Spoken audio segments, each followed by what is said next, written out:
Hi there, and welcome to Josiah is Right. So, what follows is an introduction my friend Bryan and I recorded for our episode about Masters of the Universe for my new podcast, Josiah is Right About Film. So, what you see here is myself and Bryan. Bryan is a successful art director, production designer, worked on things like Last Man on Earth as the production designer, art director on things like I just looking it up. I didn't know you worked on Euphoria, Bryan. But anyway, Bryan's an awesome guy, very talented at what he does, has a great insight into film, and is a big Masters of the Universe fan, a big He-Man fan. Not necessarily of this movie. So watch our introduction now, and then be sure to come back in a few days once we edit the long version of our long conversation about Masters of the Universe, the feature film from 1987. So right now, enjoy our pre-conversation, the full-length version, the actual full conversation about the film we will shortly be recording. Was sort of our little tease that was 20 minutes long. On the actual video will be about 5. So this is sort of a bonus for all of you guys watching. Thank you. How long do you want this intro to be? Whatever it is. Whatever it is, yeah. Might be the best part. We don't probably know. will be the best part, I'm sure.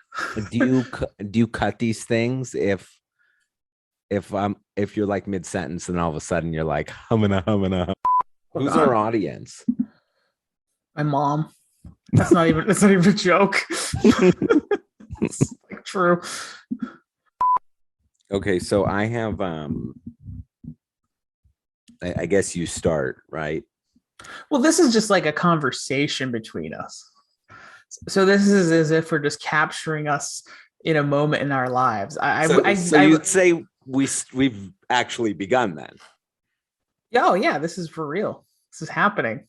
I was waiting for the 3, 2, 1 and like some really amazing sound.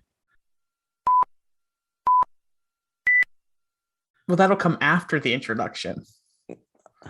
Like the jingle, which doesn't exist yet because this is the first one of these. We're pre-jingle. Yeah, pre-jingle. You know, the little snappy music and clips of Scranton, Pennsylvania. I always prefer to be pre-jingle. Pre-jingle, yeah. Once the jingles come, it's just it's so professional. It's all downhill from there. This is raw. It is. Well, much like what I'm expecting this movie to be. You'll feel exposed, hopefully in good ways. Do we know what the budget is of this film? We did. Well, I don't know what the budget is, but kind of infamously, the budget was cut in half at one point in production. So it was financed by Mattel and Canon Films, and Mattel put up their part of the money, and Canon Films, they did not. So there are certain things we'll talk about once you see it that affect that so are very apparent. It's shot in 8:9. We only see half. They couldn't afford the other half of the image. It was shot on a cell phone, but this is 1986 or 7, whatever it was. So it was one of those old box, like Zach Morris phones. So which was $1,000. With video, I can imagine what that would have cost back then. It was probably still attached to a car. Hold on, I'm looking up the budget. It was much too little. Well, this is going to be interesting. But I love this film, and and that's an unironic statement. I just want to make that clear. It's definitely the nostalgia goggles for me. It just hit at the right time. You're a slightly older He-Man fan than I, so maybe for you it's more wounding, but for me it worked. And I was sure. 5 when I saw this in the theater. Do we have any idea if I didn't see it in the theater? Maybe I did see it in the theater. It would make sense that I probably would have begged to go see it. At that time in 1987, when would you have had another opportunity to see a movie? VHS? VHS for us. We had a relative that my dad's second cousin or something that owned a video store, Christoph's Video Magic in Russellton, Pennsylvania. So like the small local video store. So we'd get everything free. So we could get all our rentals for free, but that was how we would see things through the video store. I don't think we had at that time. We might have had cable, but there was a chunk of my adolescence where we didn't have cable, but that might have been when we I, moved and stuff. I'm seeming to remember early memories of the home box office logo in my house. And so there's a chance, and I just really don't know. There's a chance I saw this on the small screen, which could also affect my what you'll find is a negative memory. Totally. Because imagine I was 5 and I saw this in a theater as a 5-year-old Versus maybe an versus 8-year-old yeah, seeing it the following year on home box office. exactly. I don't recall seeing this in the theater, but I also couldn't really tell you which movies in general I saw in the theater. I know my mom had a great collection of VHSs that she would record off of, the movie channels. And I don't think this was one of them. Maybe it was, but what I will say is that 2 words come to mind when I think of this movie, and those words are not good. You're My other actually not memory, good, or the words you're about to say are not good. the words themselves The words are themselves, or is that a not, description of the words? which Not negates and the good. word good. Yeah. Good by itself would be fine, but the word not in front of things cancels it, and therefore it becomes negative. Yes, I understand the function of the word. Just wanted clarity on the fact that those are the words. Those are the Now, 2 words. I wouldn't say by any means this is a great movie, but I think it's a good movie. So I think good might be an adequate word for this. Not Okay. I not mean, much beyond good. and I'm interested in revising my point of view, but the age at which you're watching anything really um affects your So perception you're of it, saying you're right? too old and bitter to like this movie anymore? Yeah, I might be. Is that what happens when you turn 40? That's right. Also, for the past, I'd say 10 to 15 years, I've been waiting for what I've always had in my head, the term a proper He-Man movie.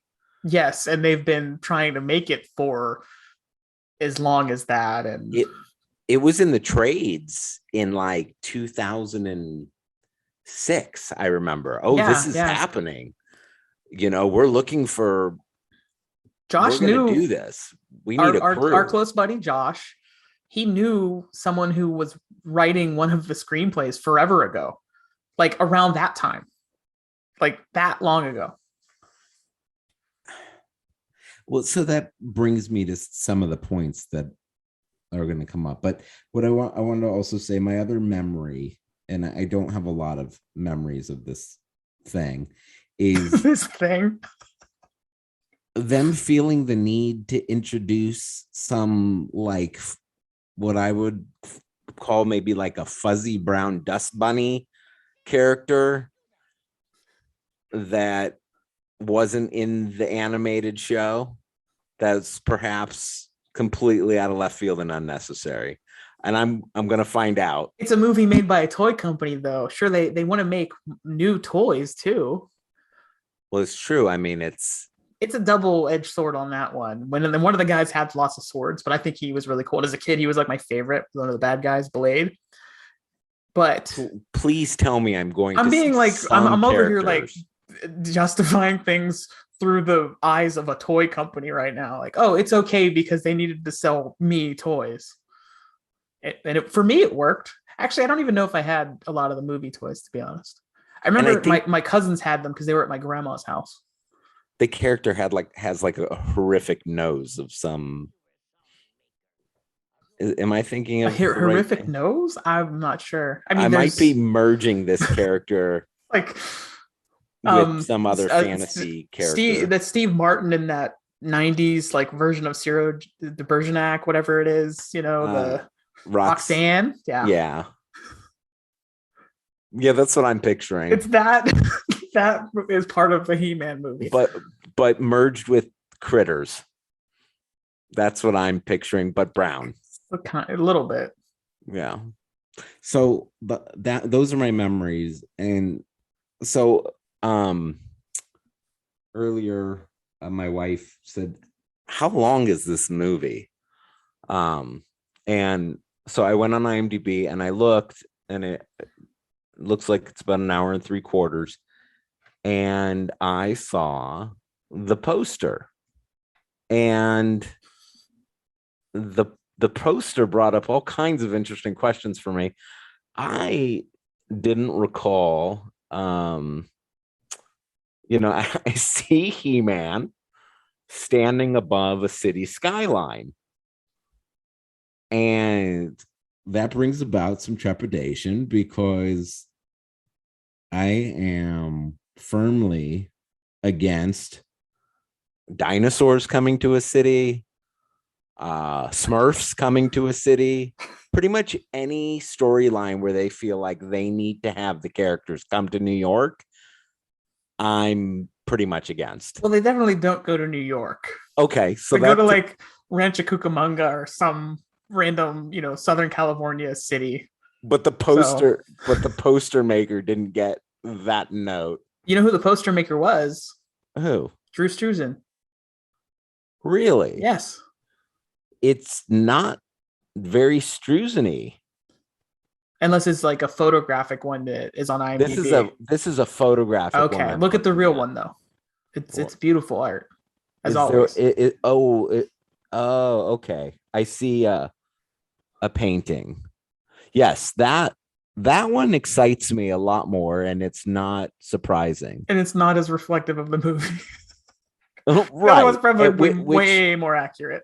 yeah, which he was like, let me do my thing, right? No, Mm-hmm. I'm looking at one that I see a young girl in a jean jacket, Courtney Cox. Courtney Cox, playing with some tube that has sparkles on it. Cosmic Key. And I'm it just worries me Those that are all, well, not all of them are awesome things, but some of them are kind of cool things. I just want it to be a movie in Eternia. Yeah, well, that's one of the first, not first problems, but 15 minutes in, that's a problem you'll encounter pretty quickly. And I wonder if that's budgetary too. It's like you can't do a whole I'm sure it movie was. Yeah. fantasy in 1987. I mean, that was hard. I mean, they don't have all the visual effects they have now. So, Well, I mean, Star Wars was a decade old at that point, so I think they could have figured it out. yeah, I And suppose. particularly the first Star Wars, the budget wasn't huge on that by any means. And this movie does a lot to copy Star Wars too. Oh, God. Okay, so now it's So now I'm kind of like I'm now trying I'm to starting sell to you get on it, a little excited. But but there's things to enjoy. There's things to criticize. It's not a perfect movie by any stretch. I don't want to oversell it, but I do think it's better by far than its reputation. I think it's like a movie that gets hate and it doesn't deserve hate.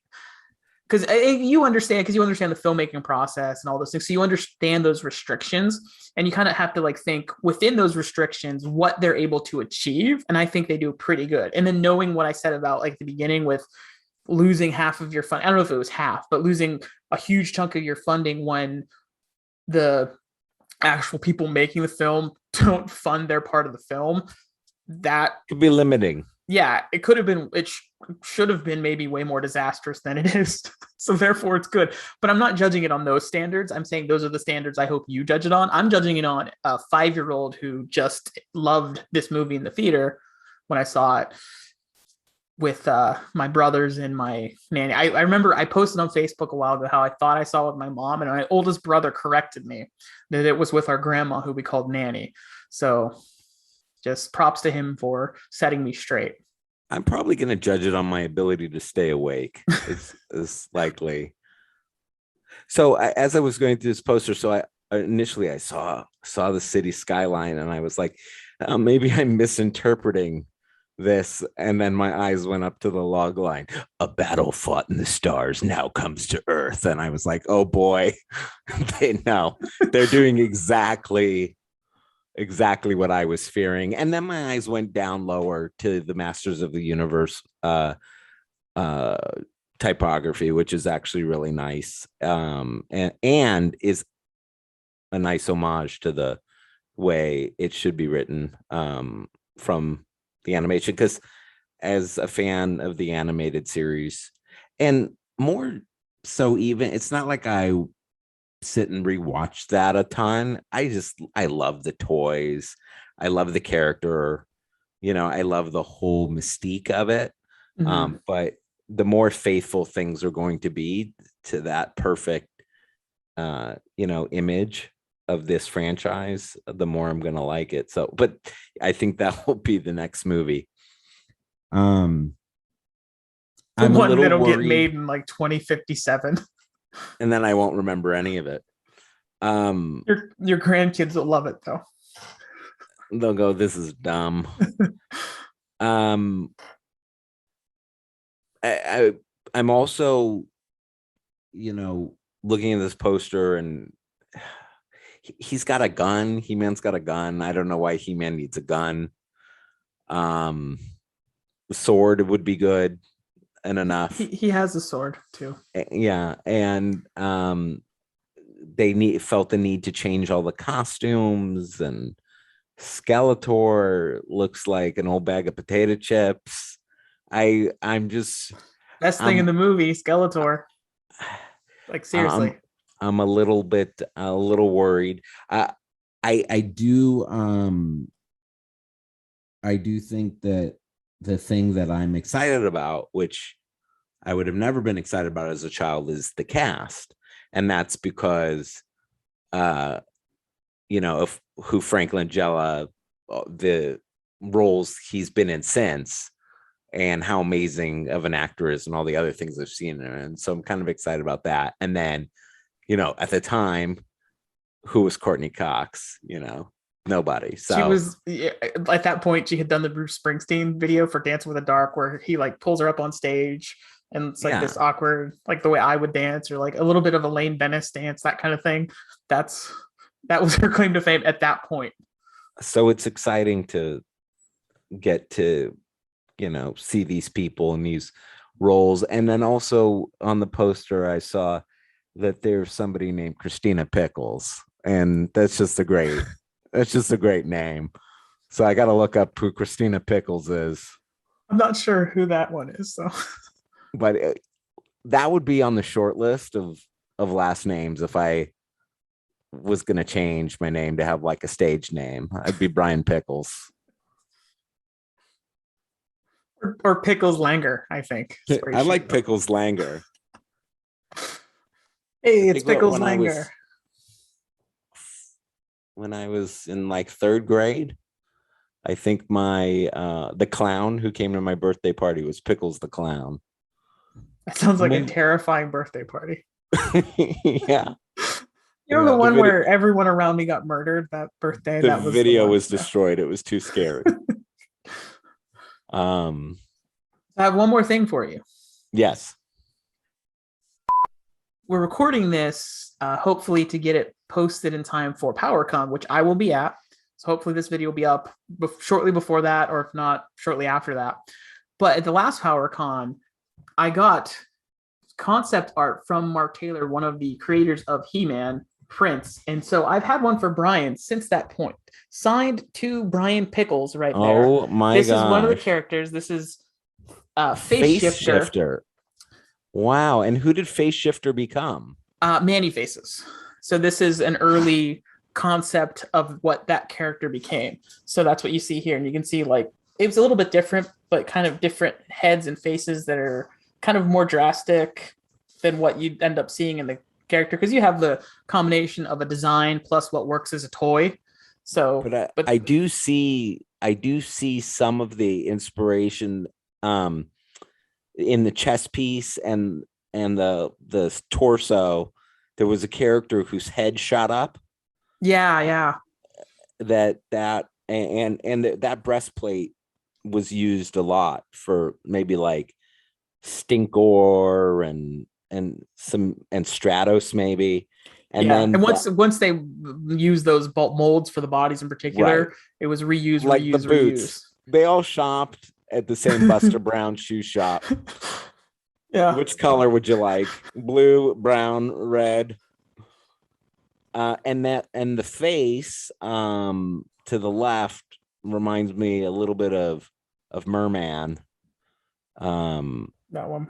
Yeah.